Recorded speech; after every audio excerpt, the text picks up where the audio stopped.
Discussion ವಿಷಯ ಆಗಿದೆ ಗಂಡನ ಕರ್ತವ್ಯಗಳು, ಸ್ಪೆಷಲಿ ಕ್ರೈಸ್ತ ಗಂಡನ ಕರ್ತವ್ಯಗಳು. ಯಾಕಂದರೆ ಲೋಕದ ಗಂಡಂದಿರನ್ನು ನಾವೇನು ಹೇಳಕ್ಕಾಗಲ್ಲ, ಆದರೆ ಕ್ರಿಸ್ತನನ್ನು ಕಂಡ ನಂತರ ನಾವು ಕ್ರಿಸ್ತನ ಥರ ಇರಬೇಕು.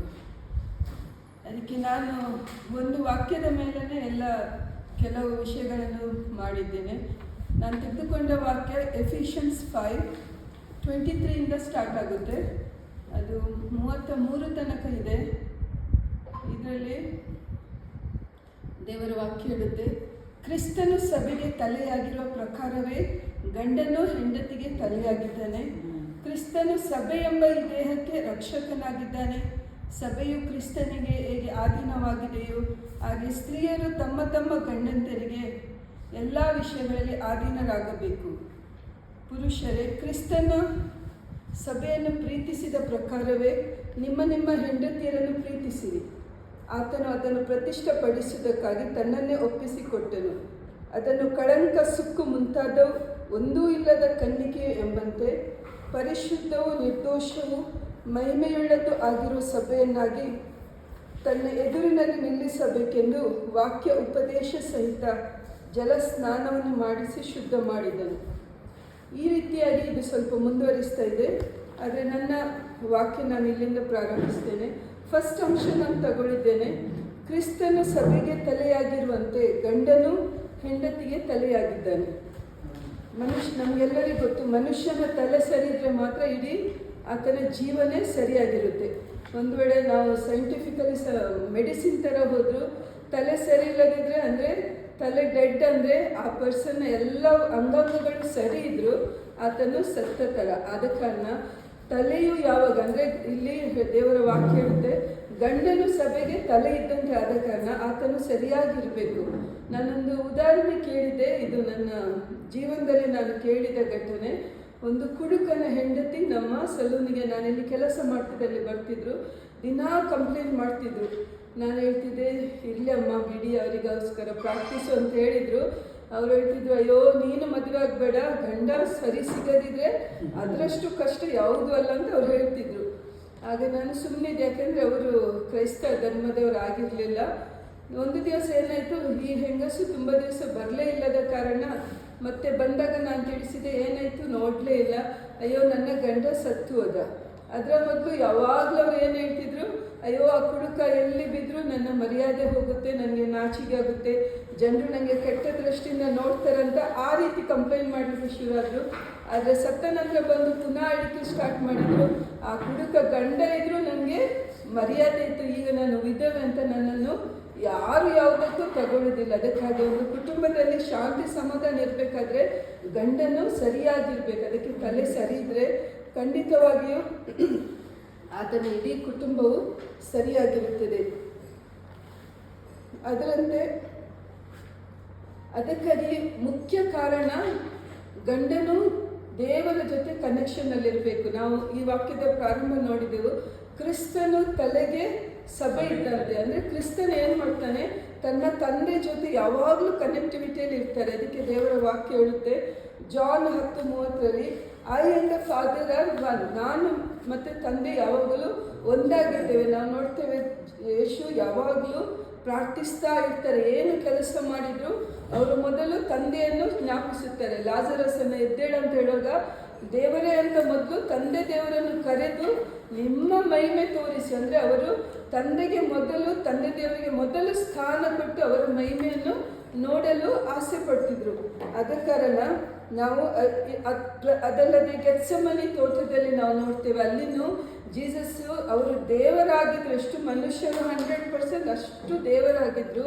ಅಲ್ಲಿನ ಅವ್ರು ಹೇಳ್ತಾರೆ, ದೇವರೇ ನನಗೆ ಈ ಕಷ್ಟ ತಗೊಳ್ಳಿಕ್ಕೆ ಆಗಲ್ಲ, ಆದರೂ ನಿಮ್ಮ ಚಿತ್ತ ಆಗಲಿ. ಅದಕ್ಕೆ ಗಂಡಂದಿರು ಏನು ಮಾಡಬೇಕು, ಕುಟುಂಬದಲ್ಲಿ ಎಲ್ಲ ಸಮಸ್ಯೆಗಳಿದ್ದರೂ ನಾವು ದೇವರ ಜೊತೆ ಯಾವಾಗ ಸಂಪರ್ಕ ಇಡ್ತೇವೆ, ದೇವರಿಗೆ ಯಾವಾಗ ಅದನ್ನು ಒಪ್ಪಿಸಿಕೊಟ್ಟಾಗ ಆ ಎಲ್ಲ ಸಮಸ್ಯೆಯಿಂದ ಹೊರಗೆ ತರಲು ಸಾಧ್ಯವಾಗ್ತದೆ.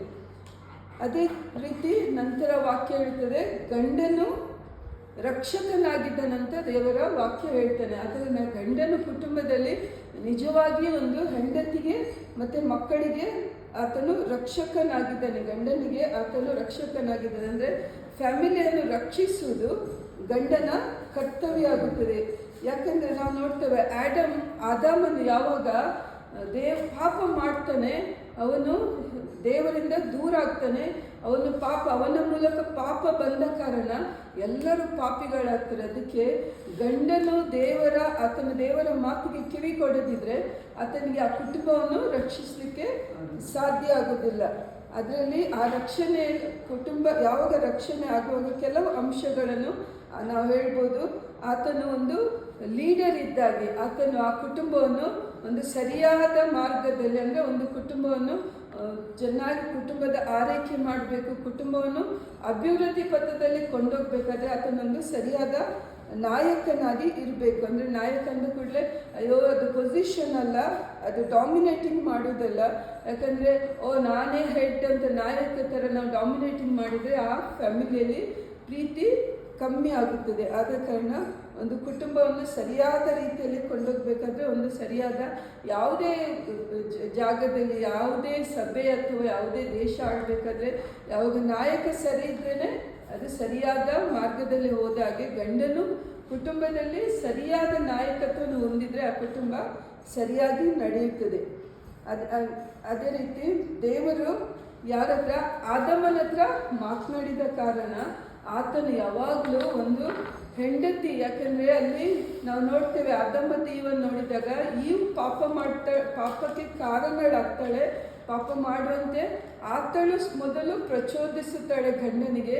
ಆದರೆ ದೇವರ ದೇವರು ಮಾತನಾಡಿದ್ದು ಗಂಡನ ಹತ್ರ. ಅದರಿಂದ ಗಂಡನು ಯಾವಾಗಲೂ ದೇವರ ಮಾತಿನ ಮೇಲೆ ಕಿವಿಗೊಟ್ಟಿರಬೇಕಾದ ಆತನ ಕರ್ತವ್ಯ ಆಗಿದೆ ತನ್ನ ಹೆಂಡತಿಗೆ ಅದನ್ನು ತಿಳಿಸಿಕೊಡುವುದು. ಅದಕ್ಕಾಗಿ ಆತನ ಯಾವಾಗಲೂ ಹೆಂಡತಿ ಮೇಲೆ ಇರಬೇಕು. ಯಾಕಂದರೆ ಗಂಡನ ಯೋಚಿಸಬಾರ್ದಯ್ಯೋ ನನ್ನ ಹೆಂಡತಿ ಚೆನ್ನಾಗಿದ್ದಾಳೆ, ನಾನು ಏನು ಯೋಚಿಸಬೇಕಾಗಿಲ್ಲ. ಯಾಕಂದರೆ ಶೈತಾನನು ಹೇಗೆ ಈವಿನ ಜೊತೆ ಬಂದು ಅವಳೊಂದಿಗೆ ಕನೆಕ್ಷನ್ ಮಾಡಿದ್ರು, ಅದೇ ರೀತಿ ಯಾವುದೇ ಹೆಂಡತಿ ಎಷ್ಟು ಪ್ರಾರ್ಥನೆ ಆಗಿರ್ಬೋದು, ಎಷ್ಟು ಚೆನ್ನಾಗಿರ್ಬೋದು, ಆದರೆ ಶೈತಾನನು ಯಾವ ರೀತಿ ಒಳಗೆ ಹೋಗ್ತಾನೆ, ಯಾವ ರೀತಿ ಆತಳನ್ನು ದಾರಿ ತಪ್ಪಿಸ್ತಾನಂತ ನೋಡೋದಕ್ಕೋಸ್ಕರ ನಾವು ಗಂಡನಾಗಿ ದೇವರ ಜೊತೆ ಕನೆಕ್ಷನ್ ಇಟ್ಟು ವಾಕ್ಯದ ಜೊತೆ ಆ ಹೆಂಡತಿಯನ್ನೊಂದು ಸರಿಯಾದ ಮಾರ್ಗಕ್ಕೆ ನಡೆಸೋದು ಆ ಗಂಡನ ಕರ್ತವ್ಯ ಆಗಿದೆ.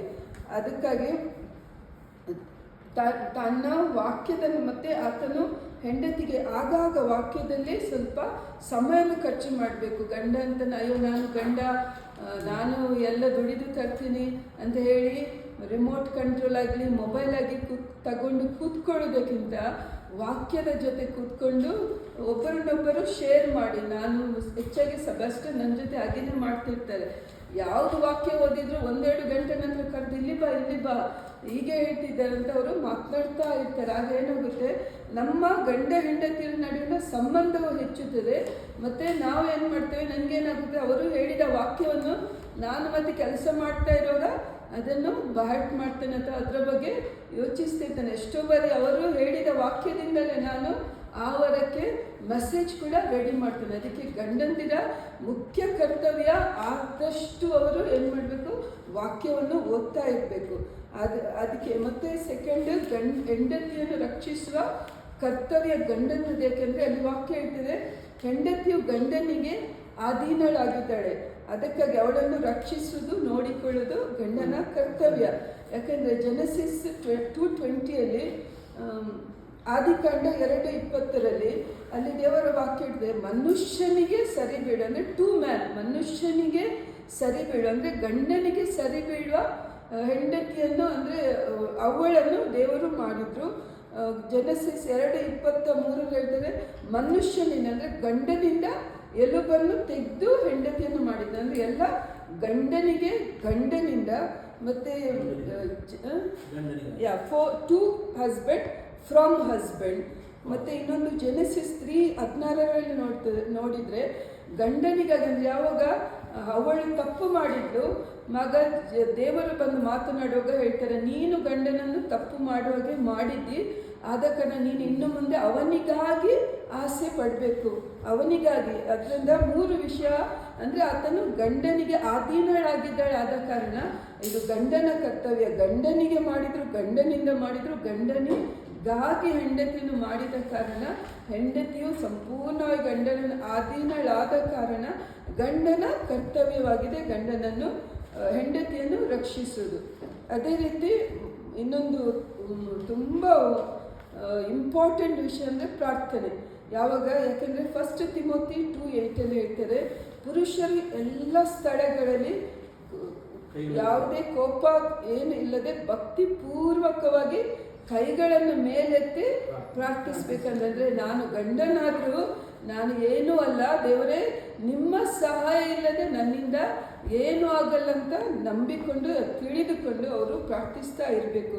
ಯಾಕೆಂದರೆ ನಾವು ಜೋಬನ ಪುಸ್ತಕದಲ್ಲಿ ನೋಡ್ತೇವೆ, ಜೋಬ್ ಬೆಳಗ್ಗೆದ್ದು ತನ್ನ ಕುಟುಂಬದವರು ಎಲ್ಲಾದರೂ ತಪ್ಪು ಮಾಡಿದ್ದಾರೆ ಅಂತೇಳಿ ಅವರು ಪ್ರಾರ್ಥಿಸಿ ಅದಕ್ಕಾಗಿ ಸ್ಯಾಕ್ರಿಫೈಸ್ ಬಲಿದಾನವನ್ನು ಕೊಡ್ತಿದ್ರಂತೆ. ಅದಕ್ಕಾಗಿ ಪ್ರಾರ್ಥಿಸೋದು ತುಂಬ ಇಂಪಾರ್ಟೆಂಟ್. ಮತ್ತು ಐಸಕ್, ನಾವು ಆದಿಕಾಂಡದಲ್ಲಿ ಈಸಾಕನ ಅಬ್ರಹ್ಮನ ಮಗನನ್ನು ನೋಡ್ತೇವೆ.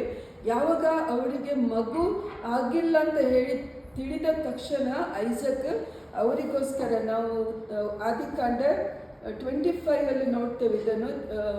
ಆದಿಕಾಂಡ 25-21 ಅಲ್ಲಿ ಹೇಳ್ತಾರೆ, Isaac prayed for his wife ಅಂತ ಹೇಳ್ತಾರೆ. ಅವರು ಕನ್ಸೀವ್ ಆಗೋದಕ್ಕೋಸ್ಕರ ಐಸಕ್ ಅವರ ಹೆಂಡತಿಗಾಗಿ ಪ್ರಾರ್ಥಿಸುತ್ತಾರೆ. ಅದಕ್ಕಾಗಿ ಪ್ರಾರ್ಥನೆ ತುಂಬ ಇಂಪಾರ್ಟೆಂಟ್ ಆಗಿದೆ.